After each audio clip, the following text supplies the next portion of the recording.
NASCAR Cup Series race.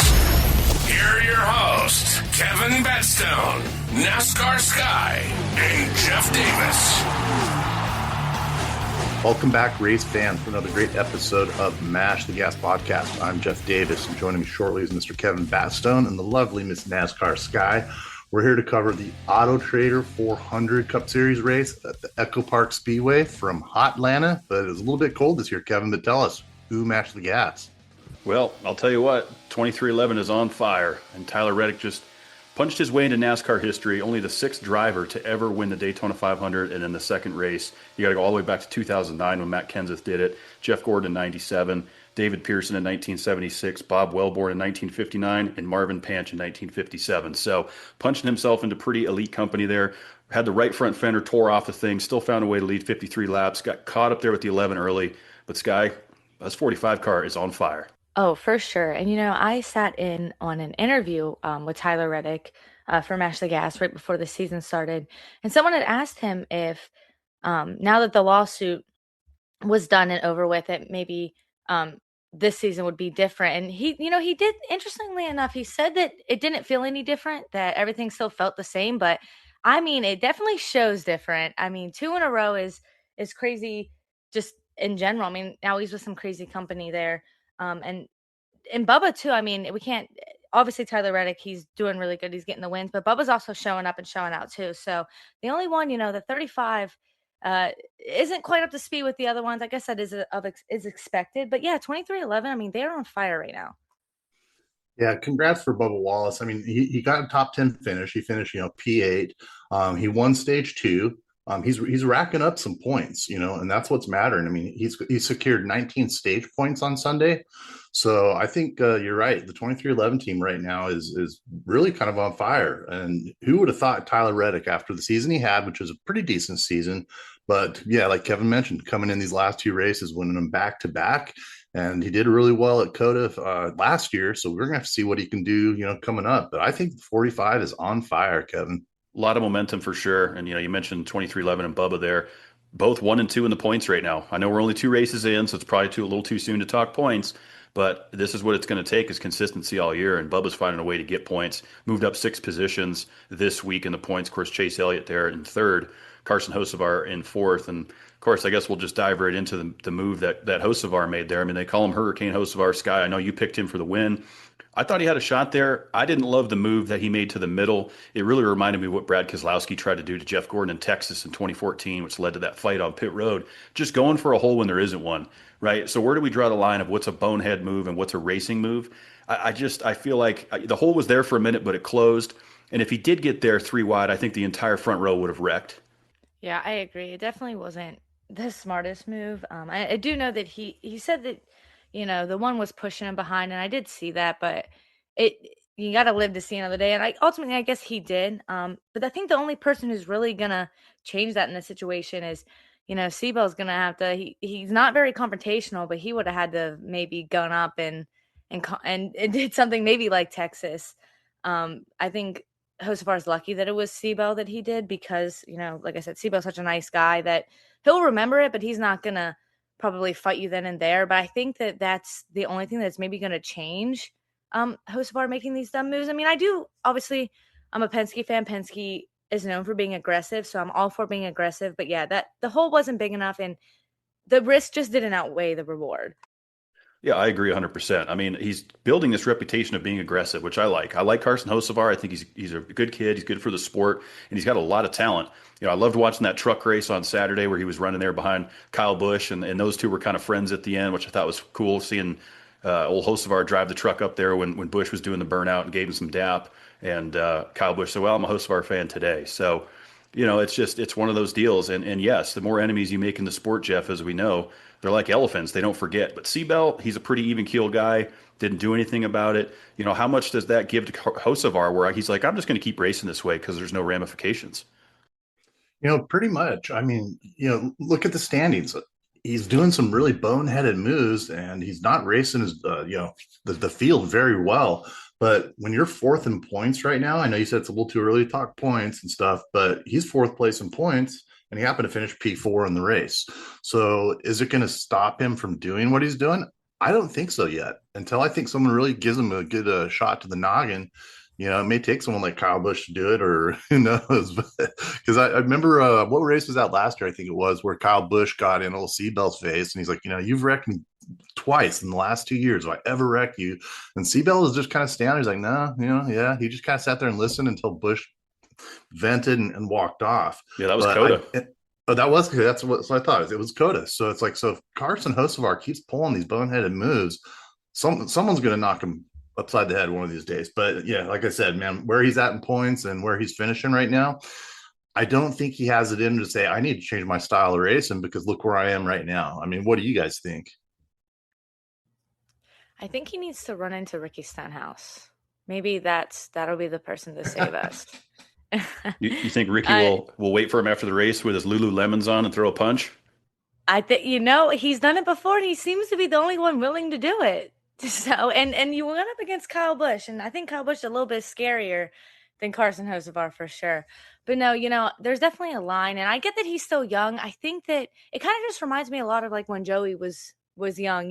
He was running into everybody, and Newman, all these people confronted him so much. I think it's just with age and with the more that he makes these really dumb moves, I think that eventually it's going to click and he's going to kind of calm down and kind of get it together. But then you look at, we talk about Carson, but I mean, what about Larson? Not to rhyme there.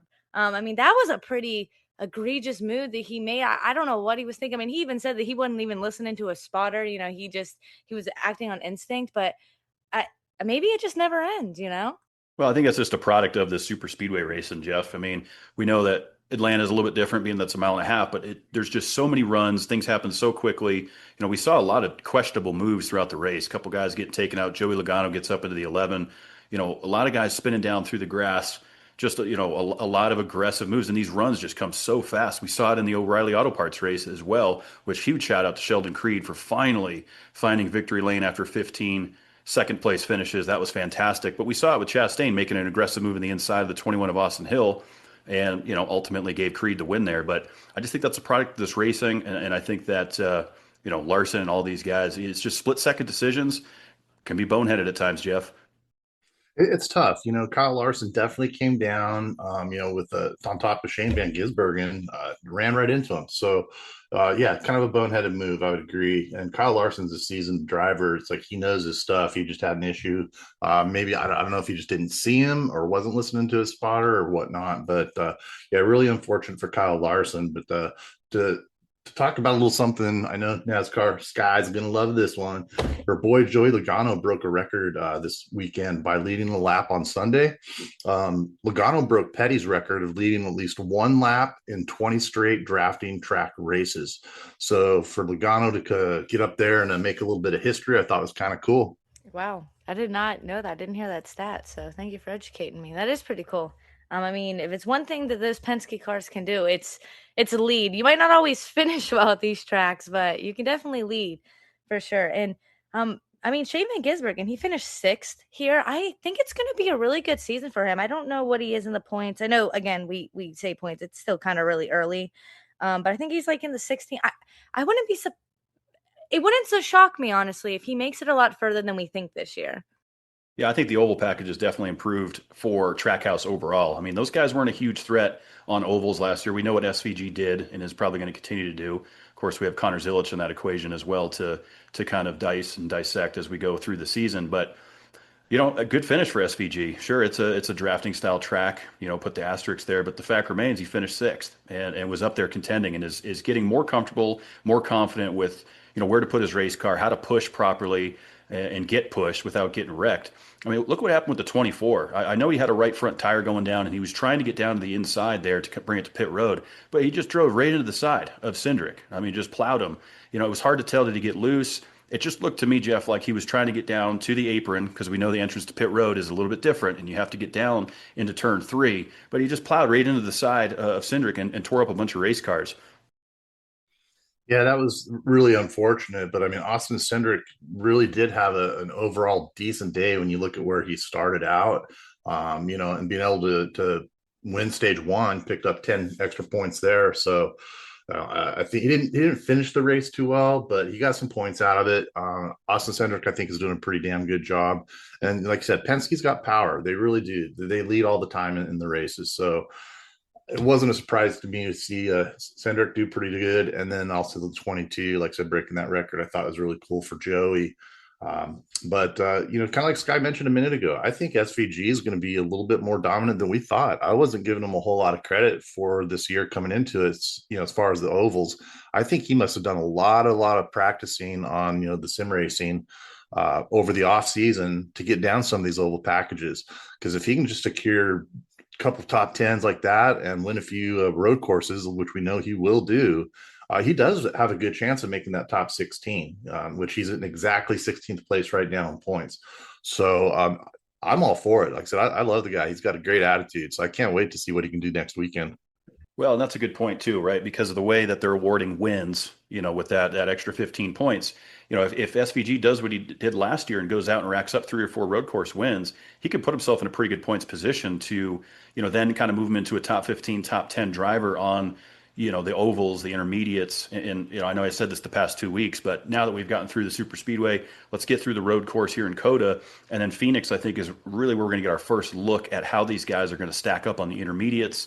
And, obviously with the new horsepower package, and we can kind of really see where we're at overall with these ovals. Because we know we saw the most passes ever in the first 2 races, the most passes in Atlanta since the reconfiguration.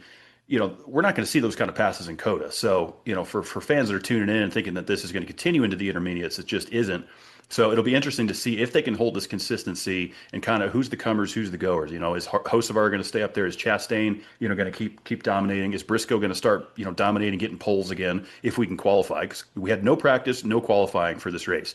Hop in and race what you got. And, all in all, with the wind and the conditions out there, these guys held it together.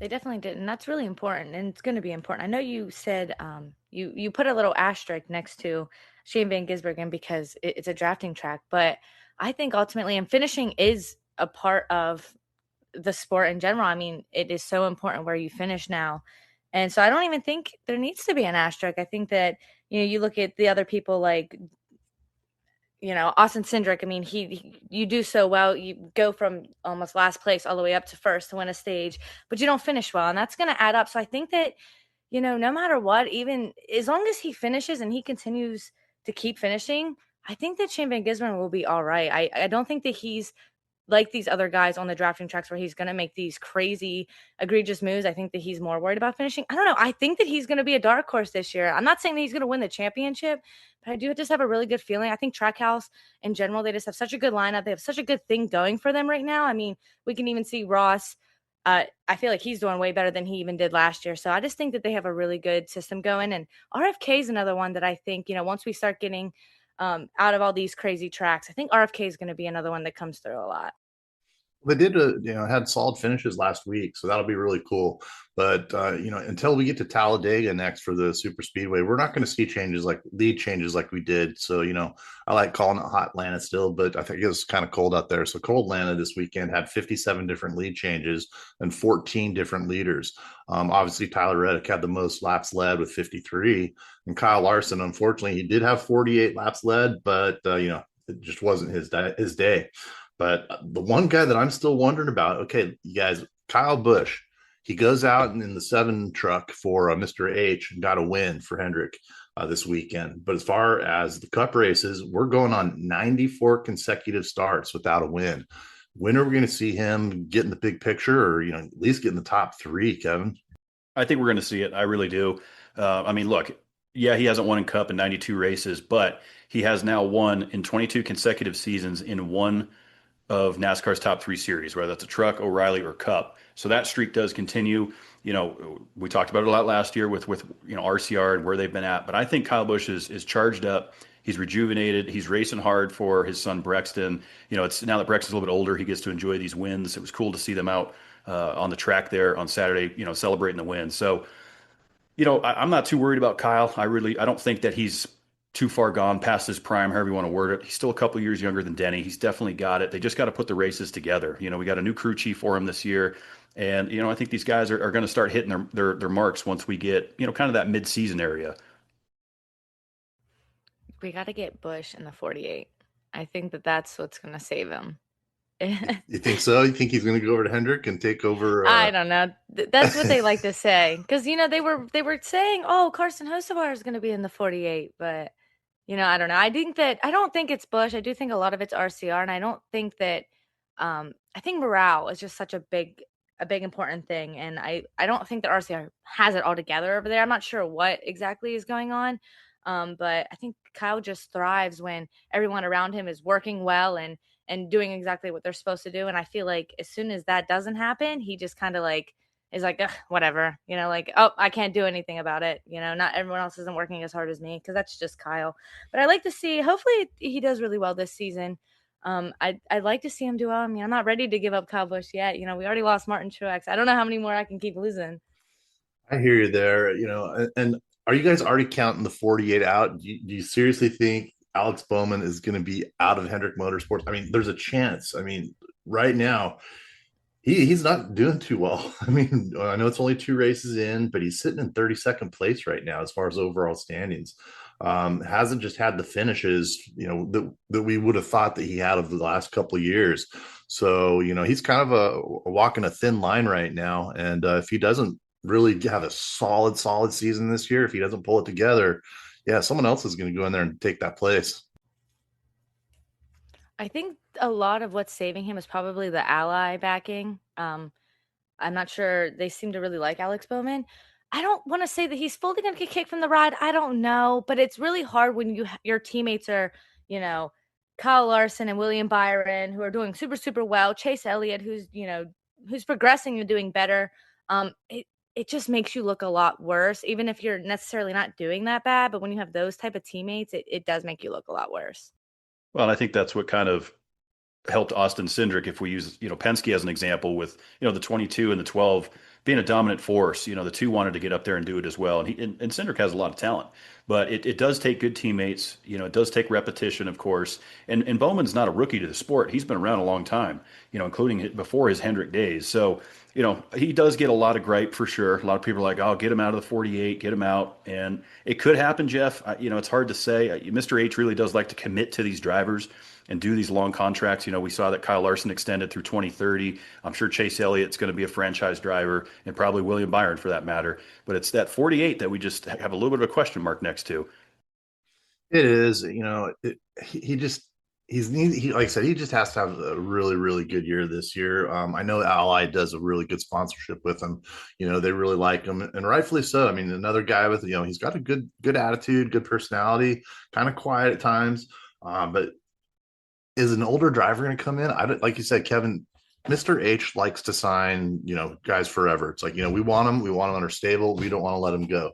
We're not going to see that. I do think that Chase Elliott, William Byron, and Kyle Larson, all 3 will probably finish their careers with Hendrick Motorsports. So if for some reason Bowman is not in the 48 next year, is he going to go with the, like someone like Kyle Busch that's got all the experience there, but he only has maybe 1-2 years left that he might actually be racing?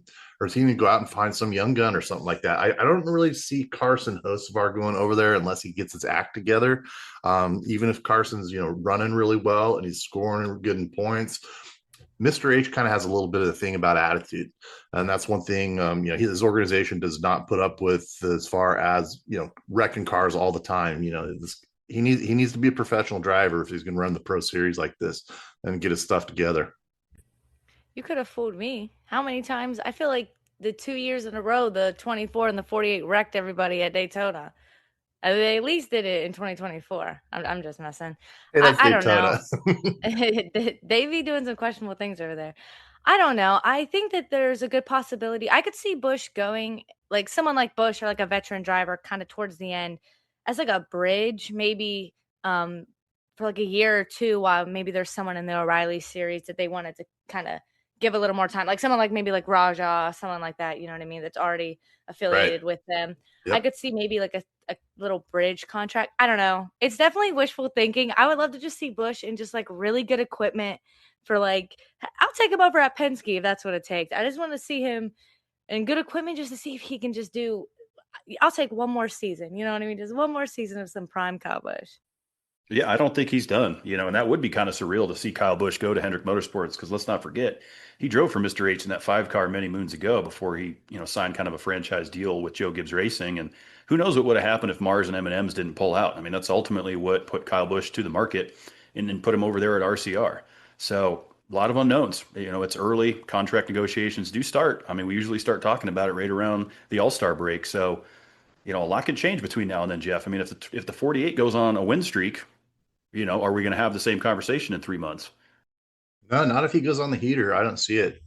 So it'll be interesting to see what happens with the 48.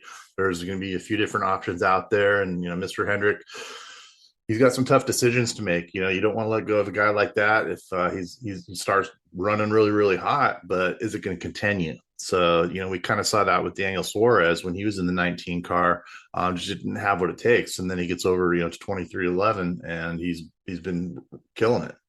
So, but another one I wanted to talk about, you guys, is Zane Smith. He kind of proved this weekend that it wasn't just a fluke last weekend, where he finished 6th place at the Daytona 500. He scored 41 points there. And then this weekend, let's see, what he finished 7th, I believe. Yeah, it was 7th in there. So, I think that's a really good start, after recording 5 top finishes in 2025, he's really coming together. So right now he's 5th place in points, and I think he's got some room to run here. Yeah, I would agree with that. I mean, we know that Front Row Motorsports is always kind of a contender when we get to Phoenix. Are we going to see the 38 still up in the top 10, even top 15, running well in these stages, qualifying well? That's the stuff I want to see when we unload and practice and qualify. Do these guys have the speed? We just haven't had that measuring stick yet. Hey, you guys, Chris Gabehart, we heard all the scuttlebutt and the news that's happening going on that he stole proprietary information from Joe Gibbs Racing. JGR has filed a lawsuit against him. But, what do you guys think? Because I'm looking at it going, he's the director of competition. He has all that stuff in his head. Just because they found a file that said Spire, that's apparently why they said that they're putting this lawsuit into place. Now, does Chris Gabehart do that? I mean, his salary was $1 million last year. And then between the 4 teams, he gets bonuses for each car that makes it into each round of the playoffs continuously. Anyway, he had a little over a $551,000 bonus. So he was making 1.5 million last year. And then now that the going over to Spire, you guys, I know he said he didn't take anything from him. So, it's a he said, she said type thing. But what are you guys' thoughts on this, man? This is great. Yeah, the timing of it was interesting. I mean, we heard about the lawsuit, I think it was either late Friday or Saturday morning. And obviously, JGR feels that they have enough of a case to bring this, to court. And I guess we'll hear more about the evidence whenever that lawsuit plays out. And who knows how long that's going to take. I mean, we saw what happened with 2311, very different circumstances. But I mean, if in fact Chris Gabehart conspired against JGR, I don't know exactly what that's going to look like. Is that plagiarism? Is that theft of impertinent information? I mean, that could get pretty ugly. That's what they're saying. And my thought of it, though, is like, he already has all this information in his head. It's not like he really needed to put this down in a folder and transfer it to a different computer or something like that. I mean, there's a reason he went over to Spire. I don't know what his salary is over there, but I'm really curious to see what's going to become of this because, again, we don't know all the details on it. But I think he had enough information in his head. It's like he had to make a file and conspire to steal proprietary information. I mean, Sky, have you read into this a bit? I mean, I did read when it dropped. I don't know much about. We just have to see how it plays out. I mean, it wouldn't shock me. Isn't this the second time this has happened? Like I thought a couple years ago there was something like with Kyle Busch, or maybe that was with RCR, and I'm just thinking Kyle Busch and I'm thinking Joe Gibbs, but I thought this is not the first time that Joe Gibbs has said something like this. So I mean, who knows? Joe Gibbs is a good team. It would make sense to want to take from them. Right. I mean, I don't know. I would have to see how it plays out. I don't know fully. It's definitely interesting. That's for sure. Yeah, I think we're stepping into untreaded waters with what's this going to look like with these guys going to different organizations, and that's what I'm curious to see most, Jeff, is the evidence. How can you prove that whatever's on this file came from, JGR and is now being utilized at Spire, or how much of it is just, this is why we brought him to Spire because he's the guy that knows how to win races and build race winning teams. I think that's going to be tough to decipher.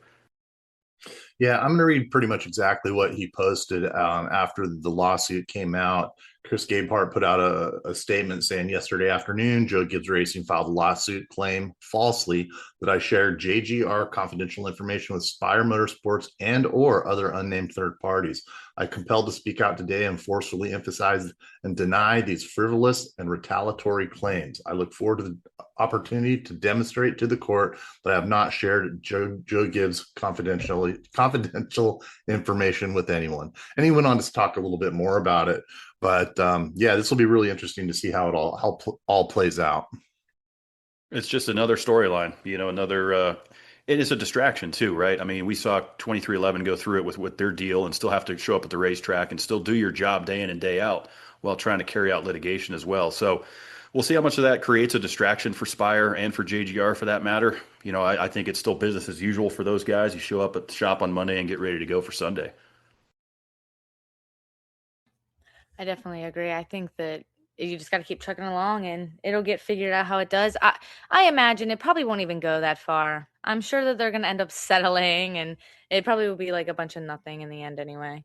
Yeah, just a bunch of attorneys making money on each side. Unfortunately, a lot of money spent. It's like these guys already spend enough money, from torn up cars from these super speedway races, to have to spend that much money on attorneys. Because Sky, kind of like you mentioned, I think this is going to be kind of figured out relatively quickly, compared to the 2311 lawsuit with NASCAR and Front Row Motorsports. It was in the mix with there too, and that it is distracting and that's tough. Luckily, majority of that was finished all before the start of this season, so it's tough when you got lawsuits like that going on in your head and still having to do your day-to-day work and then get to the track every single Sunday and get out there and race.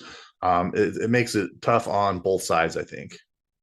Yeah, for sure. It's going to be interesting to see how this plays out throughout the season. Before we get to COTA, I did want to just quick mention for Keelan Harvick. I don't know if you guys saw that he signed a long-term agreement with Toyota Racing Development. So we already know Keelan is in that program. I think everybody could kind of see the writing on the wall with, what he's been doing, in the lower series and the late models. Obviously, we know who his father is, but the kid has talent. There's no question about it. And I think that TRD was smart to go ahead and snatch that up. TRD, I think, is one of the best out of the organizations for going out and signing young drivers to these programs. We saw him do it with Corey Heim, plenty of others throughout the years. And Keelan's definitely going to be somebody we're talking about here for years to come. Well, I can't remember what race it was. 2 weekends ago, where his dad actually competed with him, and Keelan actually beat his dad.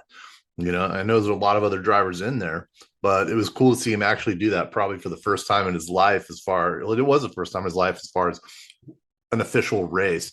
Who knows what they do on practice and stuff like that. But yeah, Keelan, he's going to be a name we're going to be talking about for many, many years to come, you guys. Yeah, absolutely. And we see it a lot in the sport, nepotism and things of that nature. But how many drivers have kids that did not end up in the sport?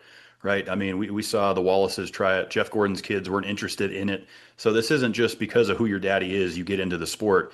He's putting in the work. He has the talent. He's proven himself day in and day out. So I think it's really exciting for Keelan and TRD to make this agreement. I do too. I think I'm excited to see all the kids that come up. I've been waiting for, Logano's. Obviously, they're still kind of young, but it's just so nice.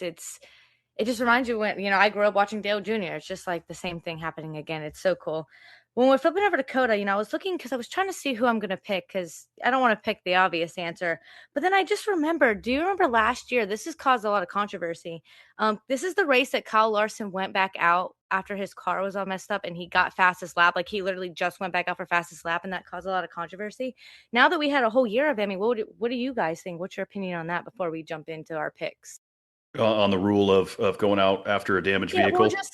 Do we agree now? Like, I'm still all for it. I mean, now that we've seen it play out for an entire year, has our opinion swayed one way or another? No, I don't think so. I think that if you can go out into, the DVP, which is no really longer in existence at the time it was, and repair your race car and go out and turn a fast lap on an open racetrack. I mean, we saw that happen in Mexico City as well. I don't see any problem with that. I mean, you're still going out there and getting that fast lap. Obviously, the draft isn't going to be too much of a factor. It's just flat out running that lap. So I'm okay with it, Jeff. It's within the rules. You're allowed to do it. You can go back in, work on the car, bring it back out, get that fastest lap. We don't see it on certain tracks, but there are, majority of tracks you can actually get that done on if you have to go inside. and fix it up, come out and run it hot. And yeah, I'm all for it. I'm like, hey, it's in the rule book. We're good to go. Yeah, and you say that and you mentioned drafting, but apparently that doesn't matter either because the 45 had no right front fender or whatever and still ended up winning the race. So I guess it Amazing. doesn't matter that much anyway. But yeah, I guess we're going to flip to COTA now and I guess make some picks. I'm going to pick first and I'm just going to go ahead and say I'm not picking the obvious answer. I was looking back and I'm going to go with Chase Elliott. If someone gets it that isn't going to be a Trackhouse driver, I'm hoping that it'll be the 9 of Chase Elliott. Man, you just stole my pick, Sky. I was like thinking the same thing. I'm like, I'm going to give this one up to Chase, but since you already picked him, I don't want to go with Tyler Reddick because that'd be 3 in a row. But he might do it. Good so pick. You know what? I'm going to take him while he's on the heater. I'm going to go for it. I'm going to say 3 in a row. 3 in a row for Tyler Reddick in the 45. That's a good pick. I mean, why not? Strike when the iron's hot. He's got a lot of momentum. 2311 is dominating. I'm curious to see how Bubba Wallace performs, and how his road course package has improved over the years. And I'll take the low-hanging fruit. I think I took him 2 weeks ago. I'm going to go SVG. This will be 6 consecutive road course wins if he can do it, which is just ridiculous company that he's joining there. It's breaking all the records. But like Sky said, don't sleep on Connor Zilic either. We know how good Connor is on road courses. I do think Chase is a good pick. We haven't seen the road course ringer Chase in the next gen car yet, so that could happen.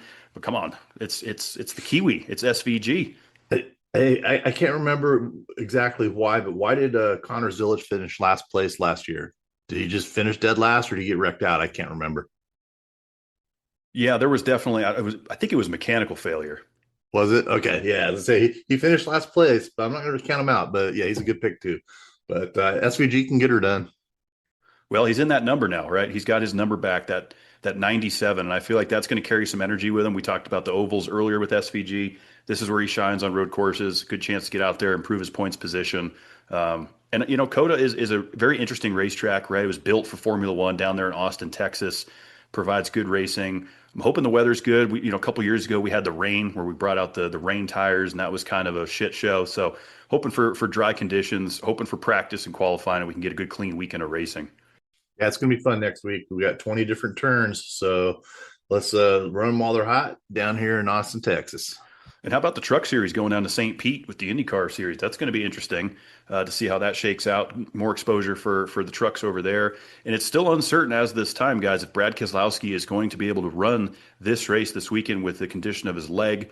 We know he's coming off that leg injury. This is a very, very physically demanding track, a lot of shifting. So he does have a driver on standby, but no official word yet if Brad Keselowski is going to run this race. If he does, he will at least start the race and get out somewhere around lap 10-ish, wherever that lies. But BK might not finish this race. Yeah, good point on that. We'll have to see. Hopefully he's doing well. I want to see that leg heal so he can run a good year with RFK. We're about out of time, y'all. Yep, that flew by as always. So thanks for everyone for tuning in to Mash the Gas. Definitely reach out over social media, email, whatever your preferred method is. Follow NASCAR Sky at NASCAR Sky. Mash the Gas across the board. We like to have some fun over here and interact with our listeners. COTA, let's go. We're going road course racing. Join us next Monday. We'll be here to recap all of the action from Austin, Texas. And until then, y'all, Mash the Gas. I feel the engine screaming back. I feel the